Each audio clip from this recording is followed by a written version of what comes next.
I'd like to ask you a little bit more about losing power. Yeah. So there is a lot of conversation, either in some of the authors we talk, definitely articles, but also in terms of redesigning organizations into more progressive organizations, new ways of working, where you talk about governance, which is power of decision making and so on. There's a lot of redistribution and reconsidering of who does what. And because leaders don't, if they ever have, known enough to make the right decisions, are now often have to move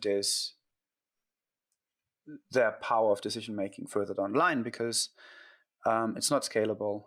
Problems are too complex, so it's shifting.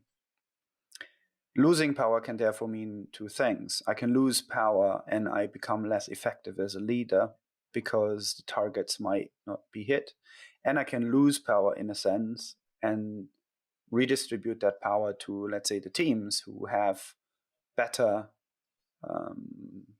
one-to-one information from the customer and can make way better decisions and much quicker than I would ever be able to as a leader. So losing these things can mean two things. Can you elaborate a little bit of what it means to you, or what do you see, or what do you normally propose to? So I think I view it in a much more personal way than that. Do I feel powerful in this situation, or don't I feel powerful? Where might I be giving away my power by, for example, saying yes to somebody when I want to say no, and I'm not standing my ground, and my ego might be getting in the way of me standing my ground. But also, when you're talking in the context of organizational change, I think as a leader, you can extend power. So absolutely, where the change needs to happen might be at the front line of the organization, and you as the leader aren't working at that point in the organization, but you are influencing people who are, and that's about how do you extend the power to those people who need to have it to make that change. And so I don't see that as so much losing power, but more that you extend the power to others. And also it's what are you and creating around that in terms of building trust and building a workplace where people feel okay to be themselves and to be able to speak truth to power.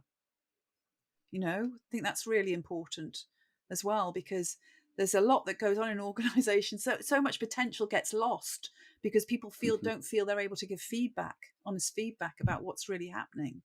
And that's where leaders miss out as well. I think a lot of CEOs I coach feel lonely because people don't speak truth to them because they see the power in their position rather than recognizing that they're another human being who needs to know what's happening. So it's what are you setting up within your organization that supports that dialogue? And for me, change happens through conversation. It's the quality of the conversation and the narrative which affects the change. If we still keep talking, so I can think of an organization I work with where it was all very blame culture. It was all about, we'll just keep sticking the finger at somebody else. And actually a measure of the change was that they stopped doing that. And they started, rather than saying, we can't deal with that, it's them that needs to deal with that, they started asking really good questions about how can we deal with that? What's at the source of this? What can we create that's different? And immediately in that change in dialogue, you got to see they were taking responsibility and they were making a difference. And that is powerful, I think. That's power.